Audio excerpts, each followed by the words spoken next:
Keputaan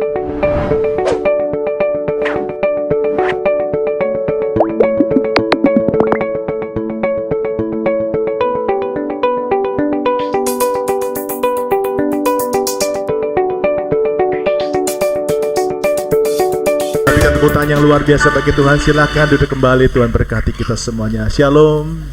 Apa kabarnya? Puji Tuhan. Saya percaya pagi hari ini ada satu kekuatan yang kita terima dari Tuhan. Amin. Pagi ini firman Tuhan mengambil sebuah tema, yaitu Tuhan perisai hidupku. Mari ucapkan sama-sama dengan suara 3. Tuhan perisai hidupku. Amin. Saya percaya Tuhan adalah perisai hidup saudara. Amin.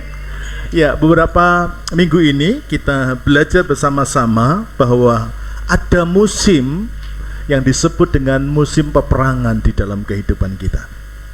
Ya, dan ini berbeda-beda. Tiap-tiap orang peperangannya berbeda-beda. Amin. Tapi ada musim yang disebut dengan musim peperangan. Nah, susah dikasih Tuhan. Ketika kita bicara tentang musim peperangan, hal yang sama juga pernah terjadi dalam kehidupan dari Bapak Abraham. Ya, saudara bisa bayangkan, Bapak Abraham ini adalah bapak orang percaya, bapak orang beriman. Amin. Jadi semua orang beriman itu melihat kehidupan Abraham. Ya, jadi kalau Abraham diberkati, maka kita percaya juga orang yang beriman seperti Abraham, dia juga akan diberkati seperti Abraham sudah diberkati. Amin. Tapi Anda coba bisa lihat, bukan cuma berkat yang kita mau bicarakan, tapi juga ketika Abraham itu diizinkan menghadapi peperangan dalam hidupnya, maka saudara dan saya pasti juga akan mengalami peperangan dalam hidup kita. Amin. Nah, sesuatu yang perlu kita ketahui, apa tujuan dari musim peperangan dalam hidup kita. Ya, waktu saya membaca kisah hidupnya Abraham, ya, Abraham ini lagi menikmati berkat Tuhan.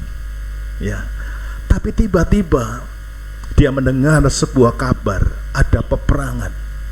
Ya, kerajaan namanya kerajaan Sodom itu bukan tempat tinggalnya dia sebelah.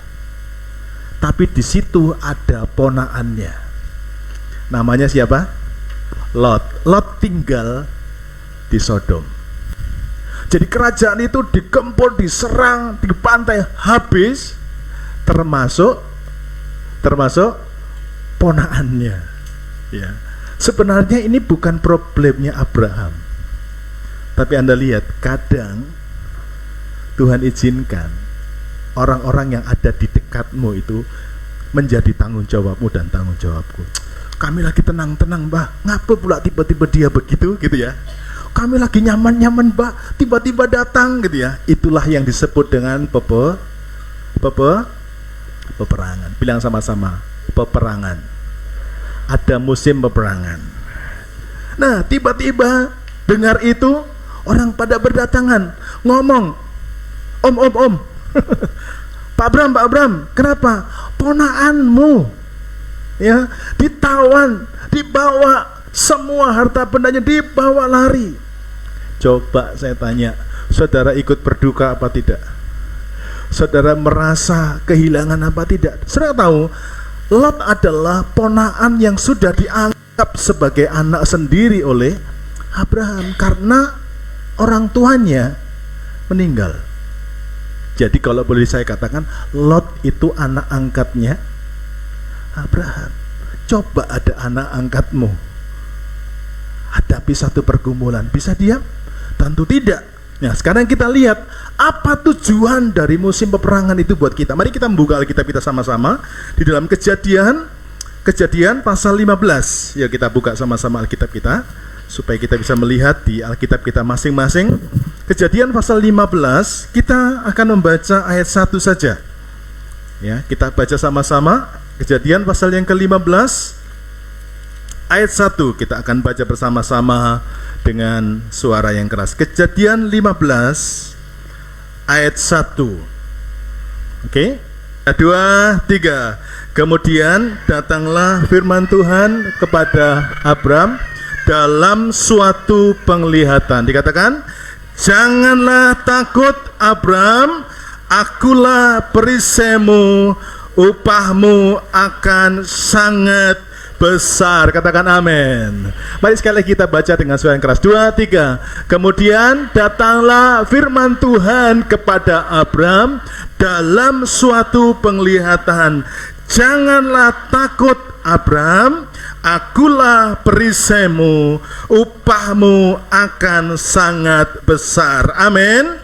Amin. Sudah, peperangan itu adalah hal yang biasa dalam hidup orang percaya. Yang sepakat bilang amin. Bilang sama-sama, peperangan adalah hal yang biasa dalam hidup orang percaya. 2, 3. Hal yang biasa dalam hidup orang percaya. Kasih tahu kanan kirinya, peperangan itu biasa buat kamu dan buat aku. Bilang gitu. 2, 3. Peperangan itu biasa buat kamu. Amin. Jangan buat kamu saja, aku enggak. Ya, amin. Saudaraku, bagi orang percaya, peperangan itu, perhatikan ini ya. Bagi orang percaya, bilang sama-sama, bagi orang percaya, peperangan akan menghasilkan 2 hal penting. Sekali lagi, bagi orang percaya, peperangan akan menghasilkan 2 hal penting. Jadi karena penting maka harus diperhatikan. Yang pertama, ya, kalau kita menghadapi peperangan, waktu saudara menghadapi peperangan, mungkin bahasa ini bagi sebagian orang menjadi bahasa yang terlalu tinggi. Apa perang itu ya? Gitu ya. Kadang-kadang saudara diizinkan, kok ada ya saya kesulitan keuangan. Anda mesti berani berkata, mungkin sedang terjadi peperangan di hidup saya. Kok tiba-tiba anak saya seperti ini ya? Saudara mesti waspada, mungkin saya sedang menghadapi peperangan. Kok tiba-tiba pekerjaan saya begini ya? Kita mesti cek, mungkin sedang ada peperangan. Kok tiba-tiba badan saya lemah ya? Saudara mesti cek lagi, mungkin sedang terjadi peperangan. Sampai di sini bisa nangkep? Bisa mengerti? Kok tiba-tiba saya difitnah ya? Mungkin sedang terjadi peperangan. Kok tiba-tiba bisnis saya terjadi begini ya? Sudah mau cek, mungkin terjadi peperangan. Sampai di sini bisa mengerti? Ngerti apa? Peperangan. Amin. Oh saudara, lihat tiba-tiba kok anakmu dan menantimu berantem. Saudara mau ingat, mungkin sedang terjadi peperangan. Amin. Kalau peperangan harus dilawan, harus dihadapi. Perang juga. Jangan dia bawa mertuanya, kita juga bawa pisau, jangan. Amin. Tapi bawa dalam doa. Nah, peperangan itu menghasilkan yang pertama, kita menjadi tahu bahwa Tuhan adalah perisai hidup kita. Amin. Amin. Nah, yang disebut dengan Tuhan itu adalah perisai. Berarti waktu kita perang, kita merasa tidak kuat. Wah, saya tidak siap. Sudah bisa bayangkan kalau perang Anda nggak siap, kira-kira bisa menang nggak? Nggak bisa. Amin. Sebab itu kita mesti ngerti bahwa Tuhan harus ada dan menjadi perisai dalam hidupmu. Ketika terjadi sesuatu yang mengejutkan dalam hidup saudara, saudara lalu berkata, Tuhan jadilah perisaiku. Ini yang pertama. Kita akan tahu bahwa Tuhan adalah perisai hidup kita. Yang kedua, tujuan dari peperangan terjadi.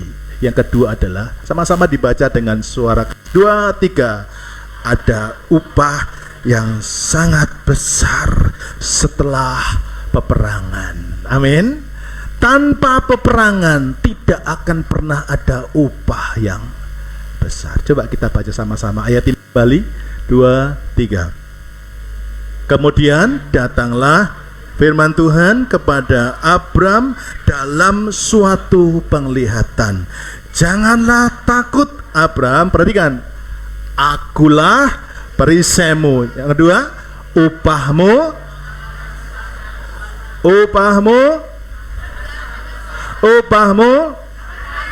kurang kenceng, upahmu. Saudara suka dikasih upah sedikit, besar atau sangat besar? Tengok kanan kirinya, sama kita. Amin. Kalau dikasih upah maunya yang besar apa sedikit? Besar, sangat besar. Ya, anak-anak kecil kali, ayo sini, om mau bagi jeruk, kamu bagi sama temen ya, kamu yang bagi, dia timbang loh. Mana ini ya? Ini kaulah katanya kan, yang kecil selalu buat orang lain. Saudara dengarkan begini ya, itu manusiawi. Bilang sama-sama. Kasih tahu kanan kirinya, sama suaminya, sama suami dan istrinya, itu manusiawi gitu ya. Amin. Apalagi kalau lagi bagi-bagi habis ini kan tanggal habis gajian semua nih ya. Tanggal 25 gajian yang benar, lalu dihitung-hitung. Besar istriku dapat katanya. Ya, kita selalu pengen mendapatkan hasil yang besar. Amin. Ya. Pertanyaan gini, mengapa Abraham bisa tahu bahwa Tuhan adalah perisai hidupnya? Ini yang kita pelajari sama-sama ya. Yuk kita lihat di sini ya. Karena ya, Abraham itu alami peperangan. Ya. Kalau kita nggak ngalamin peperangan, kita nggak bisa cerita Tuhan itu perisai. Coba perhatikan. Aduh Pak, setiap kali saya bersaksi, ada orang bersaksi, aduh Pak, kami kemarin lagi ada peperangan Pak. Tapi puji Tuhan, Tuhan tolong kami. Ya. Pak Chris di pertemuan meeting for host cerita, ketika kami bahas lagi tentang materi small group, beberapa di antara kami bersaksi tentang bagaimana peperangan. Salah satunya Pak Chris, dalam satu hari anak saya digigit ular. Digigit ular saja kita udah wih. Lalu kemudian masuk ke dalam rumah, tidak lama kemudian anaknya jatuh dari tilam, peletok. Di hari yang sama. Kemudian berikut anak menjadi kesaksian semua anaknya. Jadi kalau sudah pengen punya kesaksian harus punya yes. Lalu anak berikutnya mau goreng telur, tiba-tiba telurnya di tangannya pecah. Masih belum berhenti. Cerita Pak Kris ini.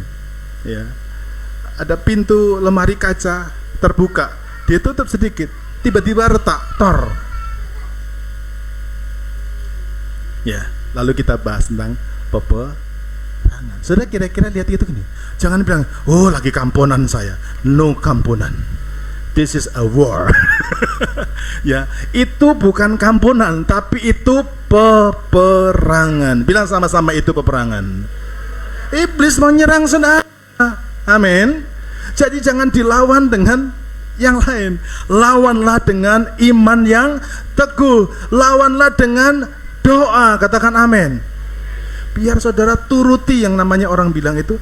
Kalau saudara tidak tahu trik peperangan, tetap KO saudara. Amin. Karena yang dia kejar adalah nyawamu. Ya, lihat Abraham mengalami peperangan dan dia tahu. Dia akhirnya tahu bahwa Tuhan itu adalah perisai. Coba kita lihat sama-sama. Dalam Kejadian pasal 14 ayat 13 sampai 16, ini sebuah kisah yang mengawali pasal 15 ini. Yuk kita baca sama-sama. Mungkin Pak Kris bisa bantu saya untuk bacakan ayat berikutnya bersama-sama, kita bergantian ya. Kita membaca Kejadian 14 ayat 13 sampai dengan ayat 16. Jadi pasal sebelumnya ya. Saya akan bacakan 13, Bapak Ibu Saudara membaca ayat genap bersama-sama dengan Pak Kris sampai dengan ayat 16, kita bergantian.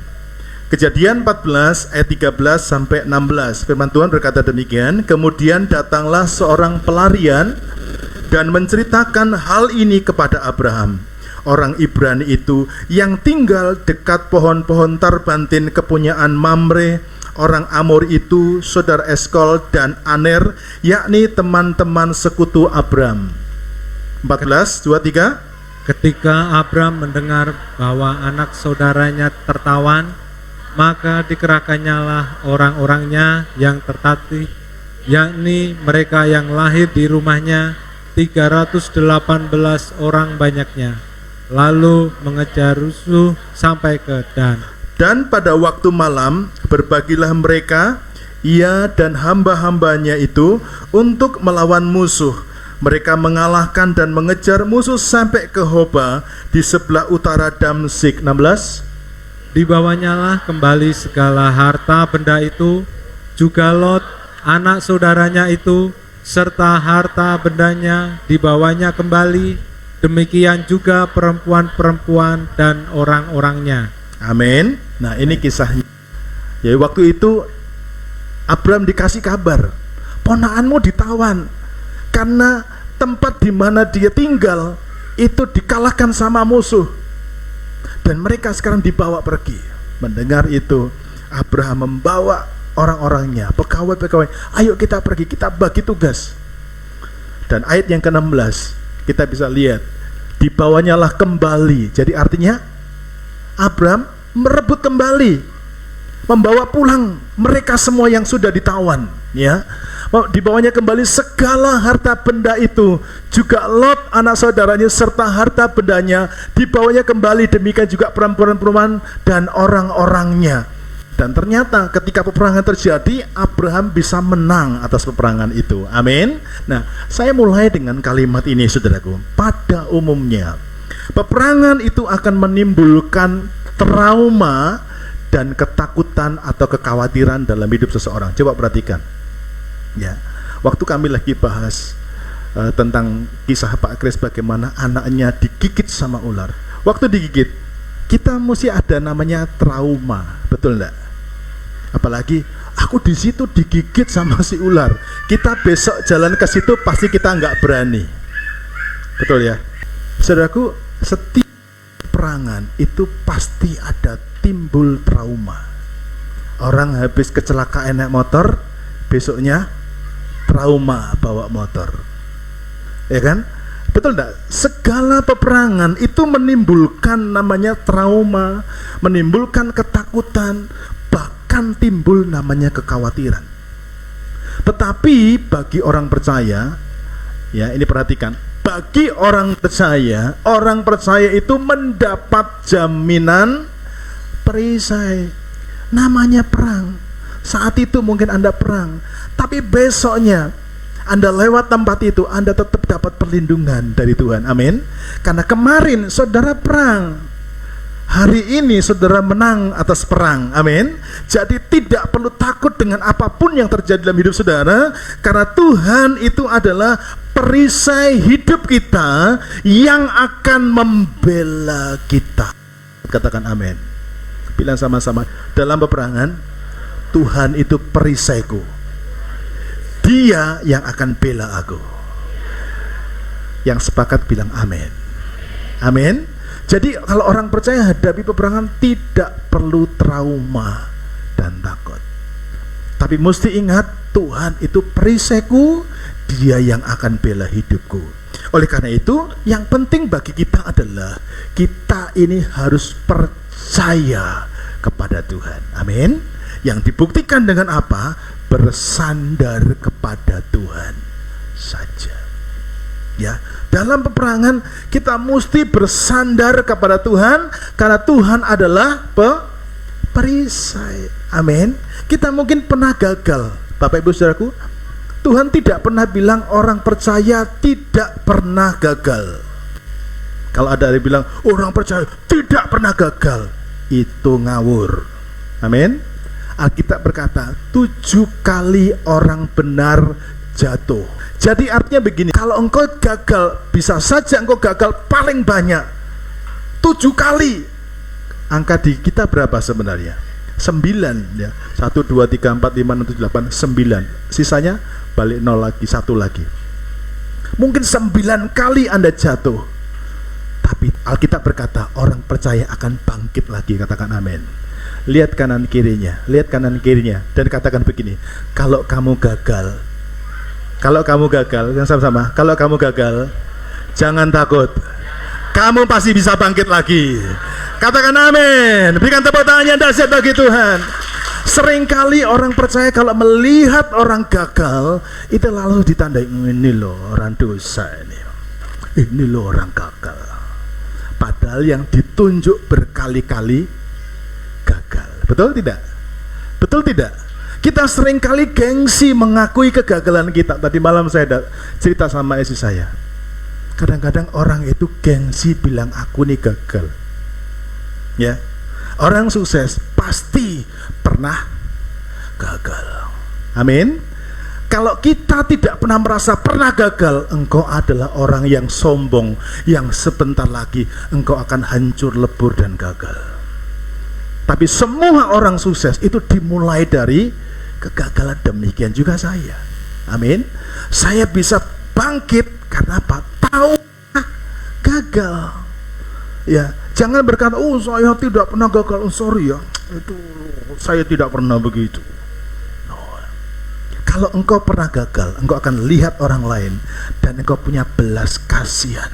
Engkau punya kasih yang besar terhadap seseorang supaya dia bisa bangkit seperti saudara pernah diangkat oleh Tuhan. Amin. Oleh karena itu jangan takut gagal. Bilang sama-sama. Sekali lagi. Amin. Jangan takut gagal. Amin. Sebab Tuhan itu perisai kita. Kalau Dia perisai kita, ketika engkau gagal, engkau sadar, engkau datang kepada Tuhan dan engkau berkata, "Tuhan, tolong aku, bangkitkan aku kembali, karena aku pengen bangkit." Amin. Aku pengen bangun bersama-sama dengan Tuhan. Anda lihat orang yang pernah gagal, orang yang pernah gagal dan menyadari akan kegagalannya, berserah Tuhan akan angkat hidupnya. Dan sudah lihat, dia bisa mempermalukan orang-orang yang dulu menertawakan dia. Amin. Lihat, Tuhan senang bersama-sama dengan orang gagal.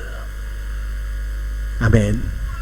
Kalau orang Farisi nggak demikian. Lihat orang gagal, sorry ya, bukan teman. Tapi Tuhan justru dekat sama orang-orang gagal. Amin. Kalau Anda merasa gagal hari ini, bersukacitalah karena Tuhan bersama-sama dengan saudara. Yang percaya katakan amin. Sekarang yang kedua.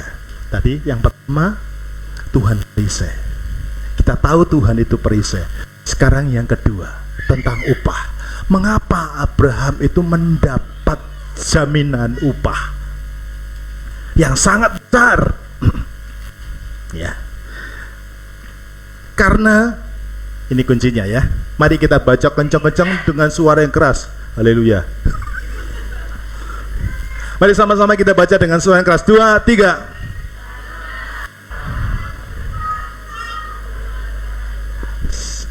Suaranya lemah gemulai. Kalau belum sarapan. Sudah sarapan? Belum? Kalau belum lebih kencang, supaya sarapan cepat datang. Mari sama-sama kita baca dengan suara yang keras. 2, 3. Karena Abraham memberikan persepuluhan kepada Tuhan. Nah, saya mendapatkan sesuatu yang baru hari ini buat saya dan buat kita semuanya. Mari kita buka sama-sama Kejadian 14 ayat 18 sampai 20. Mari kita baca bersama-sama ya, bersama-sama. 2, 3. Melkisedek Raja Salem membawa roti dan anggur. Ia seorang imam Allah yang maha tinggi. Lalu ia memberkati Abraham, katanya, "Diberkatilah kiranya Abraham oleh Allah yang maha tinggi, pencipta langit dan bumi. Dan terpujilah Allah yang maha tinggi, yang telah menyerahkan musuhmu ke tanganmu." Lalu Abraham memberikan kepadanya 1/10 dari semuanya. Amin. Saya perhatikan di situ, setelah Abraham ini menang, tiba-tiba ada seorang bernama Melkisedek. Saya perhatikan, Melkisedek. Saya ingin tunjukkan kepada saudara, siapa itu Melkisedek? Ya, coba kita lihat ke depan semuanya. Siapa itu Melkisedek? Melkisedek itu disebut dengan Raja Salem. Kata Salem itu dengan kata Shalom sama. Shalom artinya damai sejahtera. Berarti Raja Salem adalah raja. Siapa Raja Damai Sejahtera? Yesus itu Raja Damai. Amin. Yesus itu Raja Damai. Ya. Terus Melkisedek Raja Salem membawa roti dan anggur. Perhatikan ini. Ia ini siapa? Ia siapa? Melkisedek. Melkisedek lagi ya, seorang imam Allah yang maha tinggi. Siapa imam besar? Yesus imam besar. Berarti Melkisedek ini siapa? Yesus yang datang sebelum dia lahir lewat Maria. Inilah Yesus di dalam Perjanjian Lama. Oke. Lalu ia, siapa ia?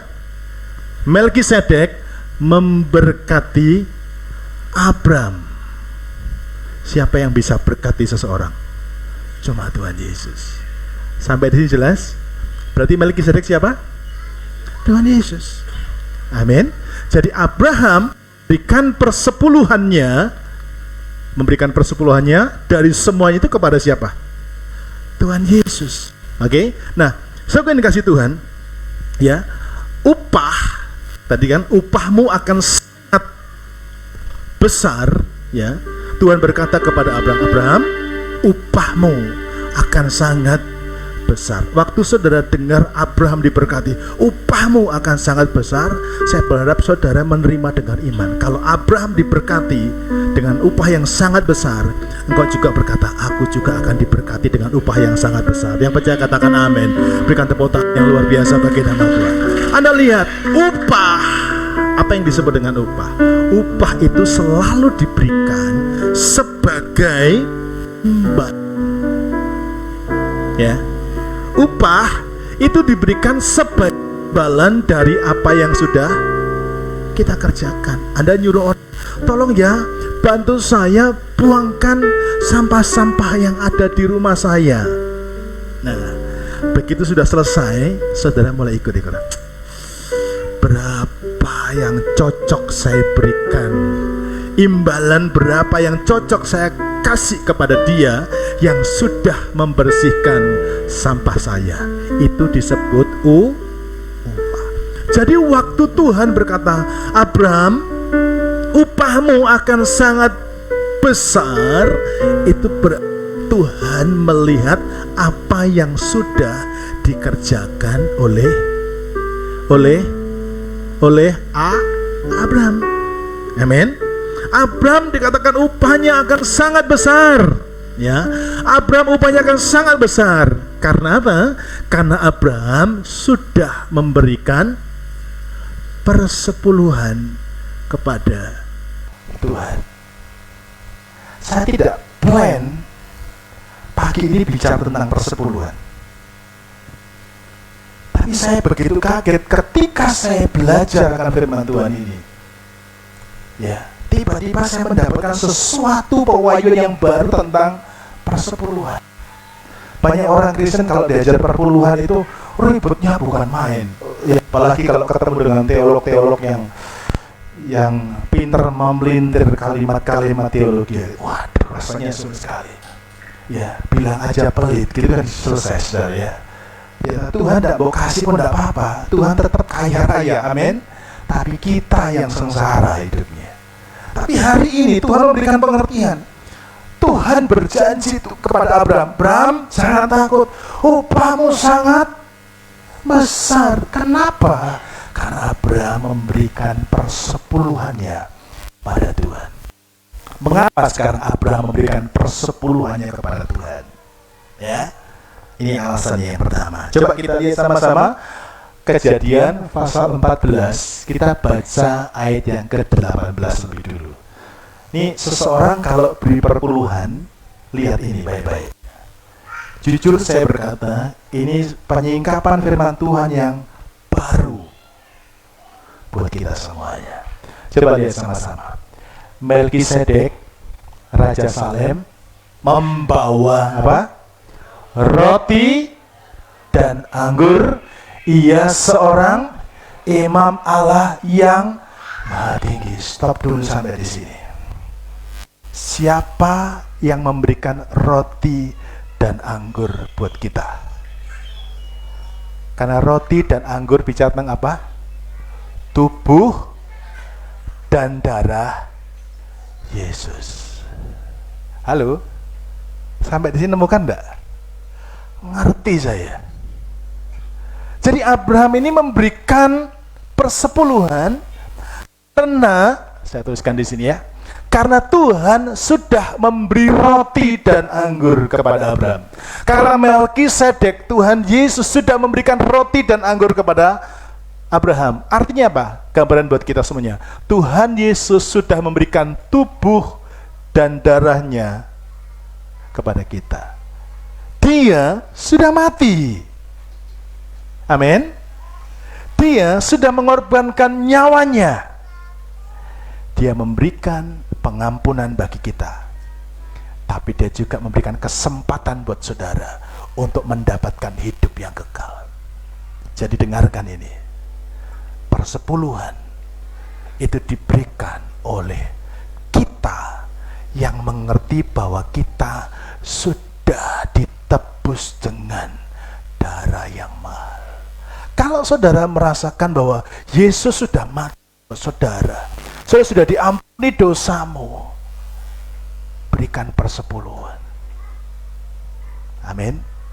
Karena apa? Karena dia sudah mati buat kita. Jadi Abraham memberikan persepuluhan karena Melkisedek itu sudah memberikan roti dan anggur. Itu bicara tentang tubuh dan darah Yesus di kayu salib. Sampai di sini ngerti? Jadi perpuluhan itu maknanya besar. Orang yang ngerti dia sudah pernah diselamatkan, itulah yang akan bisa membalas kebaikan Tuhan. Katakan amin. Tapi kadang-kadang kita sudah diselamatkan, sudah ditebus, kita nggak pernah ingat akan kebaikan Tuhan. Amin. Amin. Sampai di sini jelas? Sekarang yang kedua, mengapa Abraham memberikan perpuluhan kepada Tuhan? Kita baca lagi sekarang ayat ini, ya. Ayat 19, 2, 3. Lalu ia memberkati Abraham, katanya, diberkatilah kiranya Abraham oleh Allah yang maha tinggi, pencipta langit dan bumi. Anda perhatikan ini, Abraham, dia memberikan persepuluhan karena apa? Karena ia sudah diberkati. Ya, jadi yang kedua, mengapa Abraham memberikan persepuluhan? Karena Tuhan sudah memberkati Abraham. Bilang sama-sama, karena Tuhan sudah memberkati Abraham. Amin. Nah, gambaran buat kita semuanya, mengapa kita harus memberikan persepuluhan? Kita harus memberikan persepuluhan karena kita ini sudah diberkati oleh Tuhan. Amin. Sudah kerja karena siapa? Tuhan. Amin. Sudah bisa mendapatkan hasil yang maksimal karena siapa? Karena Tuhan. Itu sebabnya kita harus memberikan persepuluhan kepada Tuhan. Jangan lihat manusia, jangan lihat gini, wah pendetanya sudah kaya. Ada dulu jemaat saudara ya, aku tidak mau kasih persepuluhan lah. Kenapa? Rumahku tidak ada kulkas, rumah pendetanya ada kulkas. Rumah kami pakai sepeda ontel, pendetanya pakai mobil. Loh, saudara memberikan persepuluhan itu buat pendeta atau buat Tuhan? Halo, Bapak Ibu Saudara, saya beritahu sama saudara, Anda memberikan persepuluhan harus fokusnya kepada Tuhan. Amin. Amin. Saya juga demikian, saya juga belajar memberikan persepuluhan karena saya sadar Tuhan itu sudah mati buat saya. Yang kedua, karena Tuhan sudah memberkati saya. Amin. Jadi saya kepingin jadi orang yang terus diberkati Tuhan, makanya saya bayar persepuluhan. Sampai di sini jelas firman Tuhan? Amin. Kalau jelas, bayar perpuluhan. Berikan untuk Tuhan, berdoa. Makanya kalau pengen jelas tentang persepuluhan, masuk ikut member kelas 101. Setelah ibadah ini cepetan ngomong sama Pak Kris. Nanti Pak Kris depan, ayo member kelas gitu Pak Kris ya. Member kelas gitu ya. Yang ikut member kelas daftar sama saya gitu ya. Supaya kita ngerti kenapa kita mesti memberikan persepuluhan kepada Tuhan. Kita akan baca ayat ini sebagai ayat penutup kita sama-sama. Yuk, 2, 3. Kemudian datanglah firman Tuhan kepada Abraham dalam suatu penglihatan. Janganlah takut Abraham, akulah perisaimu, upahmu akan sangat besar. Ini firman Tuhan bukan buat Abraham saja, tapi buat kita semua yang ada di tempat ini. Amin. Yuk kita berdiri bersama-sama, taruh Alkitabnya. Sekarang kita akan baca, tapi kita ganti kata Abram dengan nama kita masing-masing ya. Ya, jadi yang titik-titik ini diganti namamu masing-masing ya. Kalau namanya panjang dicepet-cepetin ngomongnya ya. Kemudian datanglah firman Tuhan kepada Gersom gitu ya, cepet-cepet ngomongnya ya. Oke? Siap? Siap? Sudah kenal nama masing-masing kan? Tahu nggak namanya? Jadi kalau tahu ya ngomong ya. Jadi kemudian datanglah firman Tuhan kepada Gersom. Jadi jangan sebut Gersom. Kalau Gersom berarti saya diberkati semua. Kalau Anda mau diberkati sebut namamu. Amin. Jangan dengan sembarangan. Akulah perisaimu, janganlah takut Gersom, begitu lagi ya. Akulah perisaimu, upahmu akan sangat besar. Siap semuanya? Siap semuanya? Ketika Anda baca ini, Anda ucapkan ini dengan iman, saya pasti akan diberkati seperti Abraham diberkati Tuhan. Ya, siap katakan amin. 2, 3. Kemudian datanglah firman Tuhan kepada Gersom. Janganlah takut Gersom, akulah perisaimu, upahmu akan sangat besar. Kurang jos. Satu kali lagi, oke? Amin. Anda pulang, percaya, bisnis sudah diberkati Tuhan, usahamu diberkati, keluargamu diberkati, pekerjaanmu diberkati, semua diberkati Tuhan. Amin. Sama-sama 2, 3. Kemudian datanglah firman Tuhan kepada Gersom. Janganlah takut Gersom, akulah perisaimu, upahmu akan sangat besar. Amin. Mari berdiri bersama-sama, kita datang kepada Tuhan. Kita nyanyikan satu pujian kepada Tuhan.